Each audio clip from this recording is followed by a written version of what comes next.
Patrick a pressé toute l'eau de Bob l'éponge, le transformant en cadavre desséché. Juste au moment où Bob l'éponge allait mourir, une tornade soudaine les a emportés tous les deux dans la maison de Carlo. Tout cela est arrivé parce que Carlo essayait de se débarrasser d'eux en les trompant pour qu'ils aillent dans le désert chercher un sandwich du désert, mais ils ont trouvé une sorcière qui les a aidés à faire un sandwich du désert magique avant de partir.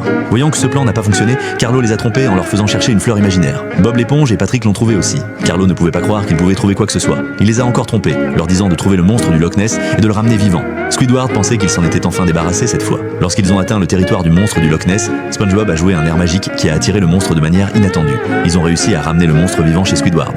Squidward était choqué et a demandé comment ils avaient dû trouver le monstre. SpongeBob lui a lancé une cornemuse. Squidward pensait que le monstre aimait la musique de cornemuse, mais la seconde suivante, le monstre a avalé Squidward tout entier. Il s'est avéré que le monstre était apparu parce qu'il détestait le son des cornemuses. Devenu fou à cause des deux, Squidward a soudain eu une idée encore pire, demander à SpongeBob de l'aider à trouver son frère perdu depuis longtemps, mais Squidward n'avait pas de frère du tout. Alors, Bob l'éponge et Patrick ont cherché dans tout le monde sous-marin, mais n'ont trouvé aucune trace du frère de Carlo. Ils sont allés chez la mère de Carlo pour demander où était son frère. La mère de Carlo était confuse et leur a dit que Carlo n'avait pas de frère, mais Bob l'éponge ne croyait pas que Carlo leur mentirait. Il pensait que Carlo devait tellement vouloir un frère que sa mémoire était devenue confuse. Bob l'éponge a eu une excellente idée. Ils sont retournés chez Carlo et lui ont dit qu'ils avaient trouvé son frère. Squidward a ri et a dit qu'il n'avait pas de frère du tout, mais les deux lui ont dit que maintenant ils étaient ses frères. Puis ils ont amené la mère de Squidward. Elle a dit à Squidward qu'elle venait de mettre SpongeBob et Patrick dans son corps et qu'elle les avait ensuite mis au monde. Maintenant Squidward ne pourrait plus jamais se débarrasser d'eux.